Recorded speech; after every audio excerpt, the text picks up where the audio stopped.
Bonjour à tous, Zénat Nazaroudine, responsable marketing Microfocus. Bienvenue à notre webinaire Storm Runner Load. Nous allons démarrer. Ce webinaire sera animé par notre consultant expert Guillaume Alex. Donc avant, Bonjour à tous. Bonjour Guillaume. Avant de démarrer, juste quelques conseils pratiques. Nous allons muter toutes les lignes des participants pour vous assurer un certain confort pendant tout le webinaire. Comme vous pouvez le voir sur le screenshot qui s'affiche, vous pouvez poser vos questions à tout moment dans le module questions qui se trouve en bas à droite de votre écran. Vous pouvez également télécharger la présentation slide ainsi que la documentation sur la solution Storm Runner Load dans l'onglet Handout qui se trouve également en bas à droite de votre écran.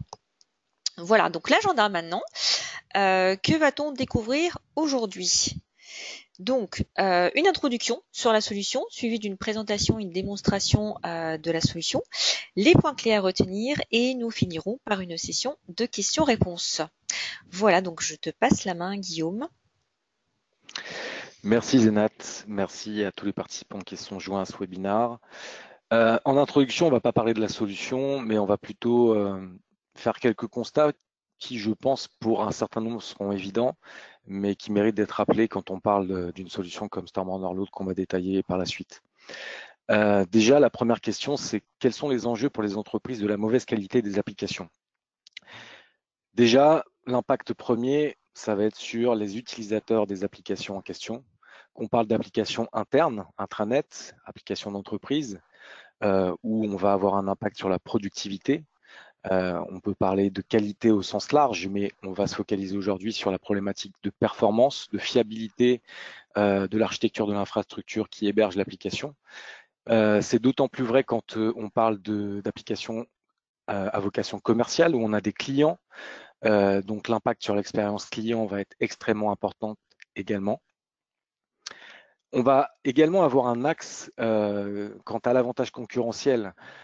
Si effectivement les applications ne sont pas validées dans les phases amont, le risque, c'est encore une fois que l'entreprise ne soit pas au niveau de ses concurrents, que ce soit par rapport à ses opérations internes, mais également pour des applications à buts commerciaux face à la compétition qui effectivement est de plus en plus difficile sur le marché. Avoir une application de bonne qualité, c'est s'affranchir des risques qu'on peut avoir par rapport à des problèmes de performance, de temps de réponse notamment, d'expérience utilisateur de manière générale. On peut aussi parler de l'image de marque, de l'impact sur la réputation de l'entreprise, notamment sur les applications qui vont être publiques.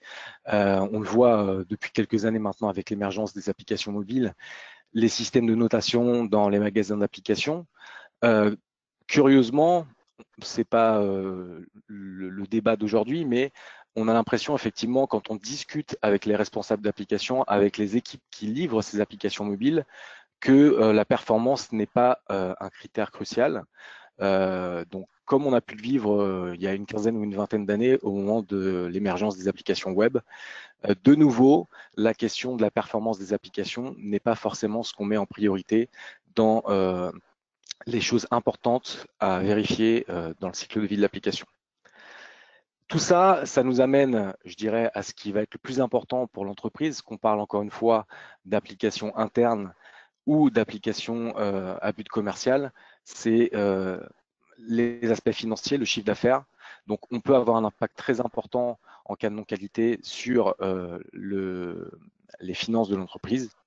Donc, c'est juste pour dire que tous ces sujets devraient normalement amener les responsables d'application, les équipes de livraison applicative à systématiquement vérifier la qualité et notamment la performance de leurs applications. Pour autant, les solutions qui permettent de valider les performances sont historiquement perçues comme étant complexes, comme étant coûteuses à mettre en œuvre, mais aussi à acquérir. On va voir justement que Storm Runner Load apporte des réponses à ces problématiques-là. Avant ça, j'aimerais aussi parler des défis que les entreprises sont amenées à rencontrer dans justement cette problématique de performance des applications, parce qu'on a des évolutions très rapides qui sont arrivées ces dernières années.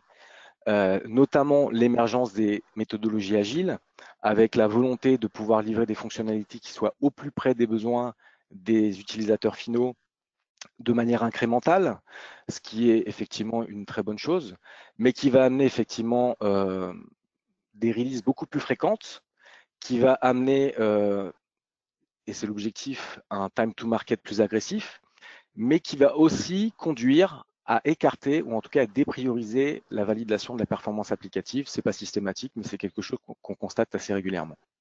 Donc déjà, premier défi, livrer plus rapidement des fonctionnalités qui répondent aux besoins et sans sacrifier la qualité. Donc ça va nous amener à parler de l'expérience utilisateur. Comment convier ces deux défis, livrer des applications plus rapidement et avoir une expérience utilisateur qui soit la plus optimum possible. Et le troisième défi qui vient s'ajouter à cela, on l'a évoqué juste avant quand on parlait de l'impact financier que peut avoir la mauvaise qualité des applications pour les entreprises. On essaye de faire, ou en tout cas on demande aux directions informatiques de faire mieux avec moins d'investissement, moins de budget. Donc l'optimisation des coûts, notamment des coûts d'implémentation des logiciels, des pratiques qui vont permettre de garantir la qualité des applications sont impactées. Storm Overload, c'est un petit peu l'histoire de cette solution, qui est la solution de nouvelle génération dans le portefeuille Micro Focus par rapport à la problématique de validation des performances des applications. On a des solutions historiques qui sont LoadRunner et Performance Center.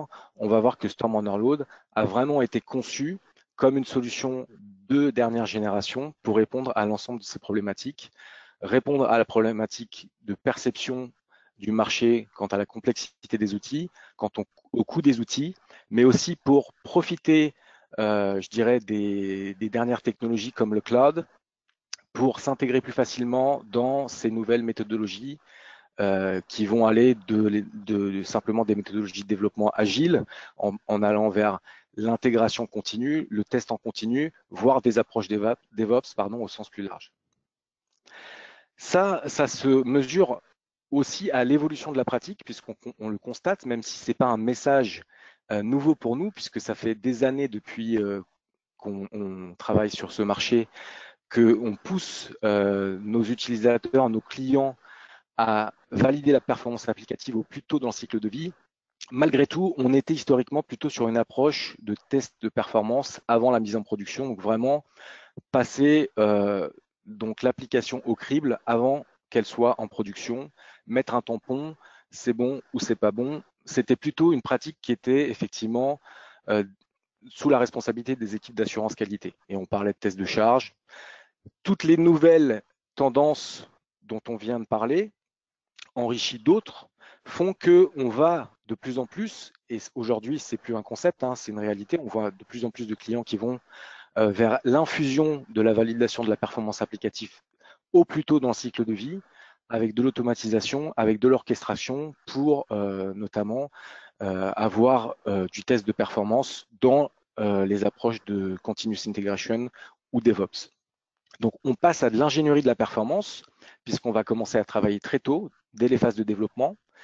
On va être axé sur l'amélioration en continu, et on est sur des profils qui sont plus maintenant, pas seulement des équipes d'assurance qualité, mais des profils dev-test ou des profils DevOps. Et on est sur de l'optimisation vraiment de l'application pour, à la livraison, à chaque fois qu'on a un incrément, s'assurer que le périmètre qu'on couvre d'un point de vue fonctionnel et technique réponde aux attentes d'un point de vue de la performance, qui va nous permettre de livrer le produit final ou des sous-ensembles de ce produit final dans des conditions de qualité qui soient optimales. Maintenant, pourquoi Storm Runner Load aujourd'hui? Pourquoi cette solution peut répondre à ces problématiques-là? On peut résumer ça effectivement d'une phrase. Avec cette nouvelle approche, réaliser un test de performance, ça n'a jamais été aussi simple, aussi rapide et aussi abordable d'un point de vue budget. C'est vraiment ce qui a construit la solution. Trois axes: la simplicité de mise en œuvre, l'intelligence, on va expliquer ce qu'on entend par intelligence, et le côté évolutif. Donc, rapidement, pour donner quelques éléments plus précis, plus détaillés sur ces trois axes, simple, smart and scalable. D'un point de vue simplicité, on avait conscience effectivement que ces outils historiquement étaient perçus comme compliqués. On avait besoin d'en démocratiser l'usage, en tout cas de les mettre à la portée du plus grand nombre pour pouvoir s'inscrire justement dans des démarches qui sont type méthodologie agile, avec la possibilité de travailler plutôt dans le cycle de vie, avec des profils qui sont plus ou moins techniques. Donc, on a des outils aujourd'hui qui permettent déjà de simuler les activités utilisateurs pour pouvoir générer de la charge sur l'application et mesurer sa fiabilité et sa performance. Donc, on a une technologie qui s'appelle le True Client, qui va permettre, par le biais de Storm Runner, d'optimiser le temps de conception des scripts, leur maintenance et de se consacrer plus particulièrement sur la validation de la performance, l'analyse du comportement de l'application et la correction des problèmes éventuels. Une autre chose qui est extrêmement importante dans l'approche Storm Runner, c'est que au départ, c'est une solution SaaS dans le cloud et on n'a quasiment rien à installer. On va revenir sur l'approche un peu plus en détail, mais toute l'infrastructure qui va permettre d'exécuter les tests, de générer la charge, de mesurer la fiabilité du système et sa performance sont dans le cloud. D'un point de vue simplicité aussi, on a pris le parti d'intégrer des choses par défaut comme le fait de pouvoir simuler des conditions réseau, c'est-à-dire de pas seulement générer de la charge depuis le cloud, mais de pouvoir simuler des réseaux mobiles, des réseaux Wi-Fi, pour mesurer l'impact de ces conditions réseau sur l'expérience utilisateur et de pouvoir anticiper sur ce que les utilisateurs et les clients en production pourraient avoir comme type d'expérience liée au réseau. Une chose également intéressante, c'est le fait de pouvoir avoir une vue unique pendant le test et après le test. C'est-à-dire qu'on va avoir exactement le même tableau de bord. On va pouvoir revenir sur ce qui a été fait. On n'est pas obligé d'être derrière son écran pendant que le test tourne. On aura exactement la même visibilité après le test que pendant. L'aspect smart, on en a parlé un petit peu là dans le fait qu'il n'y a pas d'infrastructure à installer. C'est le côté simple. Pourquoi? Parce que on a derrière Storm Runner Load des processus d'orchestration qui vont permettre de provisionner automatiquement les machines dont on a besoin pour atteindre vos objectifs. Vous n'avez pas besoin de spécifier le nombre de machines dont vous avez besoin. Vous dites juste, moi je vais faire un test avec tant d'utilisateurs, je vais définir un modèle de charge monter par exemple à 1000 en 30 minutes, marquer un plateau de 2 heures et faire une descente de charge. Storm Runner Load va faire tout le travail pour vous. Il va automatiquement provisionner les machines dont on a besoin. Il va lancer les tests et il va vous donner les résultats en temps réel. Les résultats en temps réel, vous allez pouvoir les voir par le biais d'un moteur d'analyse prédictif. Ça, c'est une innovation importante aussi, puisqu'on va pouvoir vous alerter en cas de violation de ce qu'on appelle les SLA, donc les niveaux de service que vous aurez pu définir, les objectifs de performance pour vos transactions métiers. Mais également, on a un suivi qui va se faire au travers d'un algorithme d'analytique des métriques qu'on collecte et donc par exemple de l'évolution du temps de réponse de votre application.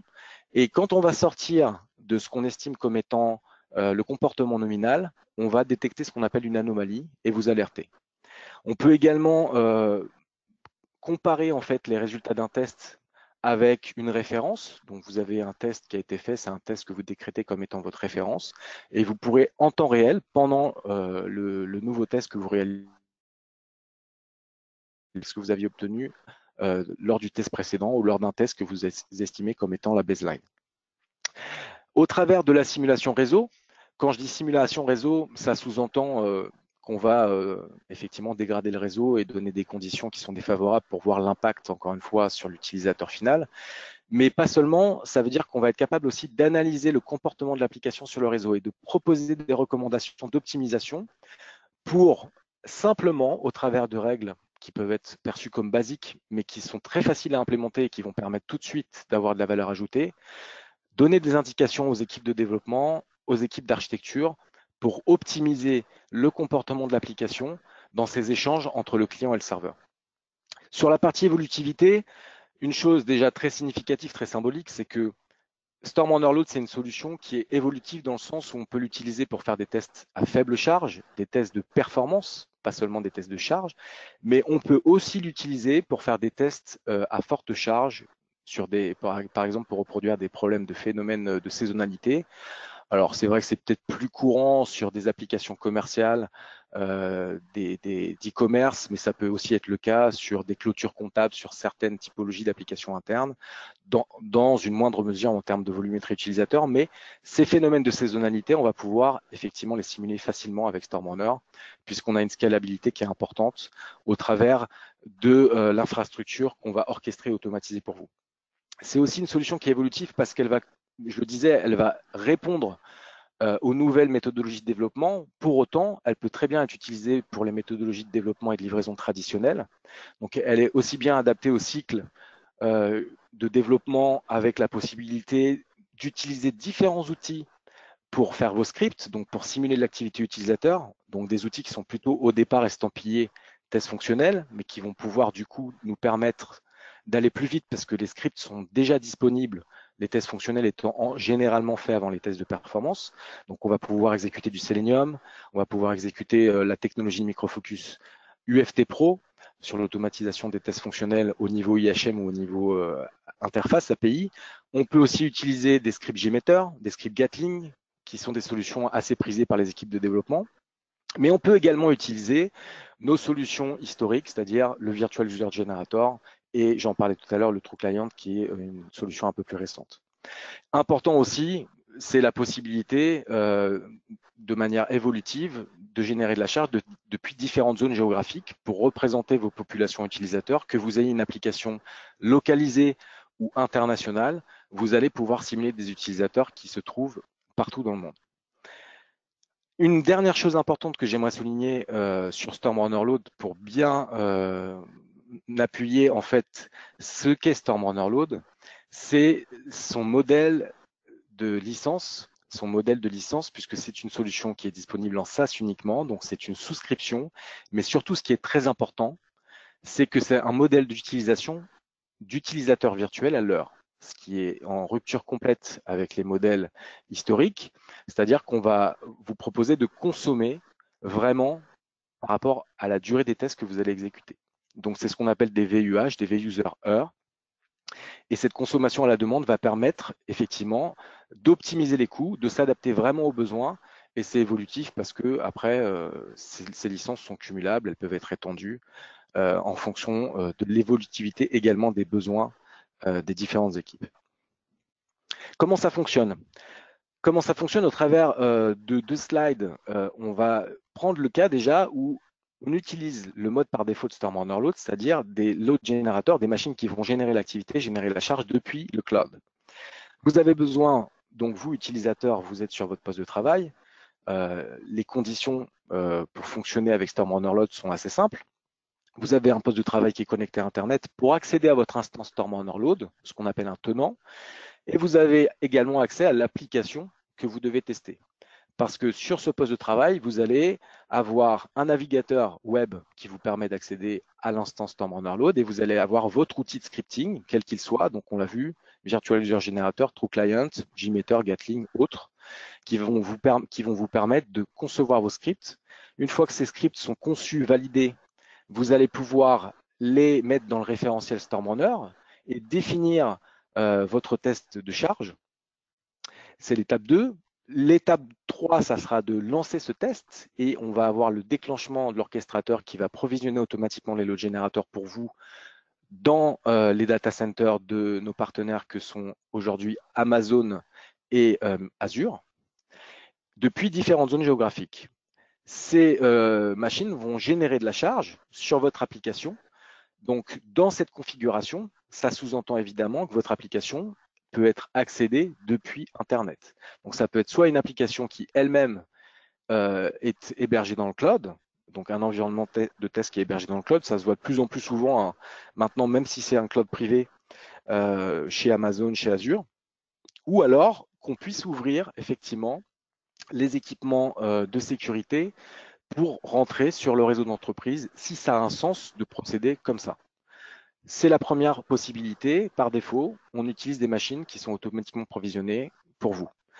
On peut faire du monitoring. En termes de solution de monitoring, c'est simple. On s'intègre avec Sidescope, qui est notre solution de monitoring historique couplée avec LoadRunner et Performance Center. Mais aussi, on va s'intégrer avec des solutions d'APM qui sont de plus en plus utilisées pour faire du diagnostic sur les environnements de test. Donc aujourd'hui, on supporte New Relic, peut-être un peu moins répandu en France, mais certainement, ça vous parlera peut-être plus, Dynatrace et AppDynamics. Donc, ça, c'est l'approche par défaut. On a une approche qui vous permet de travailler avec des applications qui sont hébergées dans le réseau d'entreprise. Et à ce moment-là, les load generators sont aussi dans le réseau d'entreprise. C'est ce qu'on appelle des on-premise load generators. On va avoir exactement la même démarche, à la différence près que c'est plus nous, ce n'est plus le Storm Runner Load qui va provisionner les machines pour vous. Ces machines, elles existent par avance, elles sont sous votre responsabilité. Et vous allez installer le logiciel Load Generator Storm Runner Load qui va se connecter avec l'instance qui est dans nos data centers en SaaS, en HTTPS via une API REST. Donc, c'est une communication sortante de votre réseau. Donc, on peut passer par un proxy d'entreprise et on va traverser les firewalls en utilisant les ports standards SSL. Donc, on est sur la même approche, injection, monitoring, mais sur le réseau d'entreprise avec ces load generators on-premise. Et vous avez, ce que je n'ai pas précisé sur le slide précédent, l'étape 5, en fait, où vous allez voir pendant le test, en temps réel, toutes les données qui sont collectées, donc avoir une visibilité sur ce qui se passe, comment réagit votre application, à minima les temps de réponse. Et vous pourrez après faire de l'analyse, du reporting, ce qu'on va voir pendant la démonstration. Ce qui est intéressant de noter, avant de passer à la démonstration, c'est que ces deux modes peuvent être mixés. Par exemple, vous avez besoin à la fois de tester le front-end de votre application web mobile, mais vous avez un back-end qui nécessite de faire des tests depuis l'intérieur du réseau d'entreprise. On peut avoir les deux en même temps, des injecteurs dans le cloud, des injecteurs sur le réseau d'entreprise dans le même test. On va passer à la démonstration. Et pour cette démonstration, on va directement aller sur une instance Storm Runner Load. On ne va pas passer de temps, on n'aura pas le temps en 30 minutes de présentation, de démonstration, de voir la partie conception des scripts. Donc, on va partir directement sur la conception d'un test, l'exécution de ce test. On verra après aussi tout ce qui est analyse des résultats et rapport. L'application qu'on va tester, elle est là. C'est une application type e-commerce. Donc, on va par exemple faire une recherche d'articles. On va naviguer, on va aller voir un article. Donc, un processus métier qui est relativement simple, mais qui va nous suffire pour vous montrer les grandes fonctionnalités Storm Runner Load dans un premier temps. Donc ici, j'ai juste accès à Internet. Je vais me loguer sur mon instance Storm Runner, donc via notre portail SaaS. Et je vais arriver sur l'écran d'accueil. Et sur l'écran d'accueil, déjà, il y a des informations qui sont importantes que j'aimerais partager avec vous. Alors, tout ce qui est nouveauté, ça c'est important. Storm Runner Load est une solution elle-même développée en méthodologie agile. Donc, quand je dis ça, c'est un rythme de release effectivement agressif pour mettre à disposition rapidement de nouvelles fonctionnalités, de nouvelles capacités pour nos utilisateurs. Donc, on pousse une nouvelle version à peu près tous les 2 mois en production. Pour les machines qui sont hébergées sur votre réseau, si on a des on-premise load generator, on a un mécanisme de mise à jour automatique. Donc, les machines qui communiquent avec l'instance sont notifiées qu'il y a une mise à jour et on va pouvoir faire la mise à jour du package logiciel qui se trouve sur la machine locale. Donc, vous avez un What's New, c'est important, et on construit l'application sur les réels besoins de nos clients, les réels besoins du marché. Ça, c'est important. C'est pour ça aussi que je parle de méthodologie agile. C'est pas seulement une augmentation du rythme des releases par rapport à notre approche, je dirais, classique, mais c'est aussi le fait qu'on façonne le logiciel en fonction des besoins et vous avez tout à fait la possibilité d'influer sur cette roadmap si vous devenez client Storm Runner Load. Un widget qui est très important dans la page d'accueil, c'est tous les outils. Donc les outils de scripting, on va passer comme ça. Tous les outils dont on a parlé, le Vugen, bon, JMeter, Gatling qui sont des solutions open source, Selenium également, UFT Pro, et puis les approches True Client, True API. True API, c'est une solution dont je n'ai pas parlé, mais qui est plus pour les développeurs, donc c'est du scripting Java, JavaScript.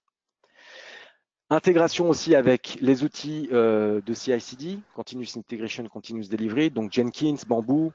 Après, si vous avez d'autres solutions, que ce soit du TeamCity par exemple, ou d'autres solutions qui ne sont pas forcément là avec un plugin natif, vous avez ce qu'on appelle une CLI, une command line interface, donc avec une API REST, et vous pouvez vous intégrer à StormRunner au travers de cette API qui est publique. Dernière chose, les agents. Donc les agents, ça veut dire quoi? Ça veut dire les on-premise load generator. Alors, je suis passé rapidement là-dessus, mais ça peut être des machines qui sont donc des VM, des machines physiques qui sont construites à l'avance, préparées à l'avance avec le logiciel. Ça peut être aussi des conteneurs Docker. Et on a la possibilité de provisionner automatiquement avec notre agent des images. Donc on fournit l'image du load generator Docker, des images Linux. On a la possibilité de les provisionner aussi dynamiquement, comme on le fait dans le cloud, Amazon ou Azure. Après, on a l'intégration avec les différents moniteurs que j'évoquais tout à l'heure, donc Sitescope, Dynatrace, AppDynamics, New Relic. L'intégration aussi avec les outils de SM comme Git, référentiel de gestion de code source. Donc, tous ces outils sont disponibles ici, c'est très important. Vous avez là toute la boutique qui vous permet de vous intégrer avec les différentes solutions avec lesquelles vous pouvez travailler. Une chaîne de tutoriels, ça c'est très important pour aussi démarrer sur le produit, qui, vous allez voir, est simple d'accès, mais on a un certain nombre de vidéos qui permettent de présenter les principales fonctionnalités. Et puis l'aide en ligne, le forum, forum utilisateur, donc où il y a beaucoup d'échanges entre non seulement des utilisateurs, mais aussi nos ingénieurs R&D. Et un groupe LinkedIn où vous pouvez être mis au courant des nouveautés, de ce qui va arriver et potentiellement aussi participer au programme de design partnership pour construire la solution.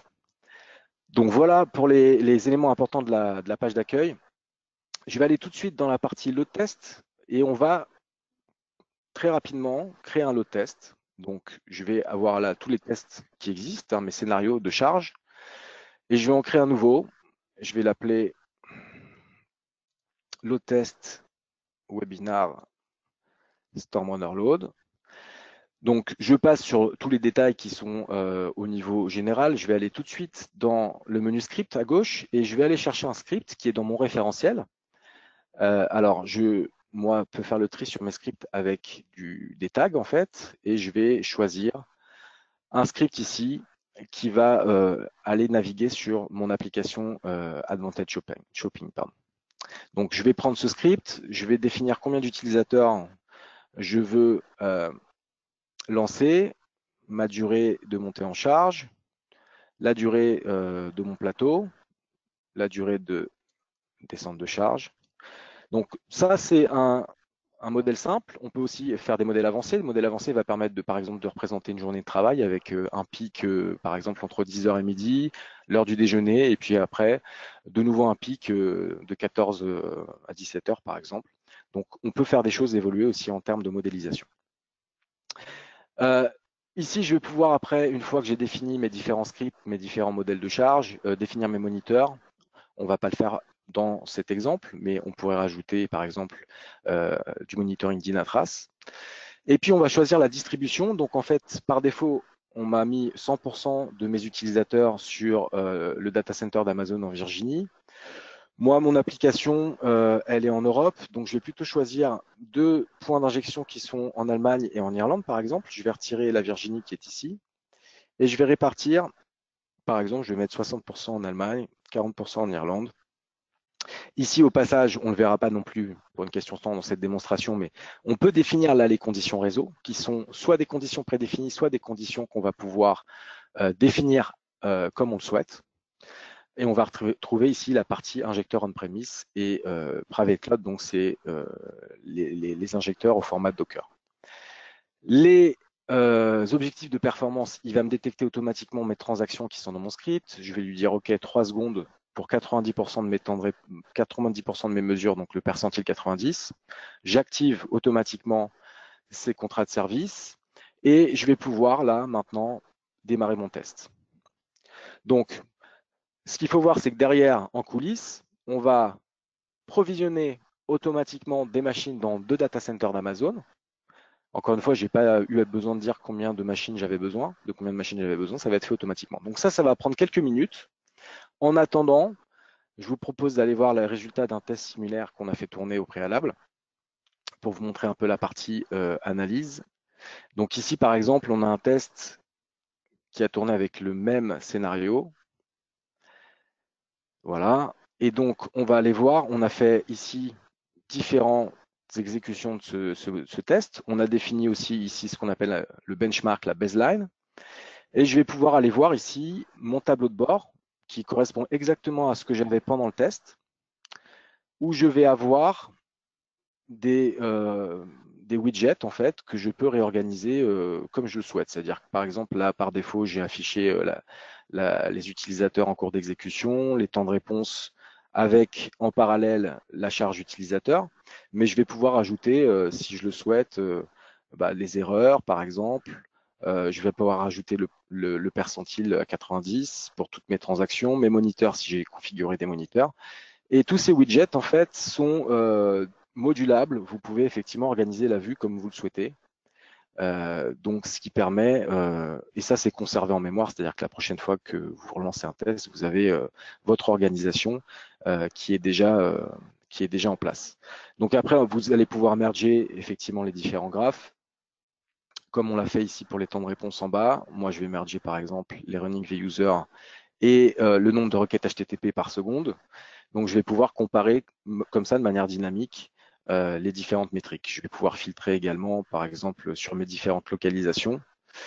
Par exemple, je voudrais juste Francfort. Je vais pouvoir afficher mes temps de réponse uniquement sur la partie Francfort. Voir si j'ai des différences aussi entre Francfort et Dublin, par exemple. Donc ça, c'est la partie, ce qu'on appelle tableau de bord. Je vais pouvoir filtrer aussi sur ici la durée, donc la zone de mon test. Par exemple, je voudrais juste voir quand je suis à la charge maximale, voir comment ça se comporte. Et je vais pouvoir, de par ce tableau de bord, aller vers mon rapport. Dans mon rapport, je vais avoir un format par défaut, mais je vais pouvoir ajouter des choses. Donc ici, si je clique sur le petit icône Add to Report, je vais pouvoir rajouter des informations supplémentaires dans mon rapport par rapport à celles qui sont spécifiées par défaut. Donc je vais arriver ici sur le rapport et je vais retrouver ici donc ce que j'ai rajouté, la personnalisation. Mais sinon, j'ai déjà une synthèse. Je peux rajouter des notes, c'est-à-dire je vais pouvoir personnaliser mon rapport, l'exporter au format PDF. Donc je vais avoir un rapport comme ça qui me permet d'avoir les informations principales et l'enrichir des informations qui me semblent importantes. Donc je vais avoir toutes ces informations-là qui sont exportables au format PDF. Tous les résultats sont exportables également au format CSV si vous voulez les exploiter dans d'autres outils. Si on va maintenant, pour terminer, parce que le temps file et on est déjà en retard, pardonnez-moi, allez voir le module d'analyse. Alors qui est indiqué comme bêta, on a aussi un certain nombre de fonctionnalités qui sont introduites dans certaines releases dans un statut bêta et on est justement avec des clients qui vont faire des retours et qui vont permettre de façonner encore une fois la solution en fonction de leur retour, en fonction de leur doléance. Donc, si je vais voir la partie analyse, on va aller encore plus loin, c'est-à-dire qu'on va pouvoir spécifier tous les indicateurs qu'on veut mettre en parallèle, comparer. On va pouvoir travailler avec plusieurs onglets. Donc, dans l'onglet par exemple, je vais vouloir comparer, par exemple, mes utilisateurs, les hits par seconde. Je peux aussi, dans l'onglet 2, faire une recherche, par exemple, sur mes temps de réponse et rajouter ce qui m'intéresse, c'est-à-dire le 90 percentile sur ma transaction page d'accueil. Donc, de la même façon, je vais pouvoir filtrer sur le temps et de cette analyse, je peux générer ce qu'on appelle un executive report, donc qui va être un rapport beaucoup plus synthétique que le rapport détaillé, qu'on peut donc partager avec les responsables, les décisionnaires. On va vraiment y faire figurer uniquement les informations les plus importantes. Donc voilà, démonstration rapide. Vous voyez, je suis assez enthousiaste. J'aurais aimé aller plus loin. Le temps nous est compté, donc on va finaliser ce webinaire en revenant sur la présentation. À retenir, donc, j'espère que j'ai réussi à vous faire passer ces messages. Les 3 grands axes sur lesquels on va pouvoir positionner Stormrunner, c'est simplicité de mise en œuvre pour les différentes raisons qu'on a pu citer précédemment, l'intelligence avec tous les apports sur l'orchestration, l'analyse prédictive, tout ce qui va vous permettre effectivement d'aller plus vous concentrer sur vraiment valider l'application, rechercher les problèmes et aider à la correction de ces problèmes pour valider ensuite que l'application est optimisée. Et puis l'évolutivité. Si vous êtes intéressé, sachez que vous avez la possibilité d'évaluer Stormrunner pendant 30 jours. Donc vous avez le lien, la présentation est récupérable directement au format PDF. Là. Vous avez ce lien qui vous permet de vous inscrire. Vous avez juste besoin de donner votre nom, prénom, adresse email et pendant 30 jours, vous avez la possibilité d'évaluer la solution. Je vais pas m'éterniser sur ce dernier slide. L'idée, c'est de vous donner les ressources principales qui vont vous permettre de démarrer avec Stormrunner, donc l'aide en ligne sur Stormrunner Load lui-même, le True Client, le Virtual User Generator qui sont les outils de scripting, donc orientés navigateur ou protocole respectivement, et puis le groupe LinkedIn, le forum utilisateur qui peuvent vous permettre d'avoir de l'information sur la solution autrement que par les sites officiels de Microfocus. Questions-réponses. Oui, alors question-réponse, vu le temps, on va malheureusement ne pas pouvoir répondre à toutes les questions. Par contre, ils ont été enregistrés, donc on ne manquera pas d'y répondre par un retour de mail. On peut juste en prendre une. Donc la première, Guillaume, c'était quelles sont les technologies supportées par Stormrunner Load? Alors, les technologies supportées par Stormrunner Load. Donc, ça va être compliqué de répondre simplement parce qu'il y a énormément de technologies qui sont supportées. Ce qu'il faut simplement, alors ça c'est pareil, on pourra vous donner des informations aux participants par mail en vous pointant sur les technologies qui sont aujourd'hui supportées. Il existe encore un delta avec LoadRunner et Performance Center, pour être clair. La stratégie, c'est d'avoir une couverture qui s'étende effectivement à chaque release, mais tout en gardant notre approche, c'est-à-dire d'abord le besoin client. Donc, s'il y a des technologies qui n'existent pas aujourd'hui, qui ne sont pas couvertes, s'il y a un besoin, si vous avez un besoin, on prendra en considération. Donc, pour en citer que quelques-unes, évidemment, le web, le mobile, tout ce qui est Citrix, SAP, y compris SAP GUI. Après, voilà, ça serait trop long de répondre là en 30 secondes, donc c'est une vaste question. Très bien, merci Guillaume. Bien, nous arrivons à la fin de ce webinaire. Donc, on vous donne rendez-vous à un prochain événement qu'on organise le 3 juillet à Paris sur la thématique DevOps. Ce sera notre prochain gros événement à ne pas rater. Il y aura toute une présentation de nos solutions, comment Microfocus répond à la problématique DevOps. Il y aura également un témoignage client d'un grand nom du secteur bancaire. Bref, on vous donne rendez-vous le 3 juillet à Paris. Donc, n'hésitez pas à revenir vers moi si vous avez des questions à ce sujet. Vous avez déjà dû recevoir l'invitation. Si c'est pas le cas, vous le recevrez très prochainement. Donc voilà, donc n'hésitez pas à télécharger les slides, la documentation et également de répondre à la fiche d'évaluation qui va s'afficher juste à la fin du webinaire pour recueillir vos feedbacks. Donc Guillaume, merci beaucoup. Merci à tous d'avoir assisté au webinaire. Merci Zénat. Juste une précision Zénat, excuse-moi, oui. Je te coupe. Il y a des questions auxquelles on n'a pas répondu, on avait un certain nombre, donc oui, je les ai gardées. On les conserve, oui, et on les conserve et on vous répondra par mail. Voilà, exactement. Donc, ou on vous contactera à titre personnalisé. Oui, oui, oui. Merci à tous. Très bon après-midi. Merci beaucoup de votre attention et à très bientôt. Bon après-midi, au revoir.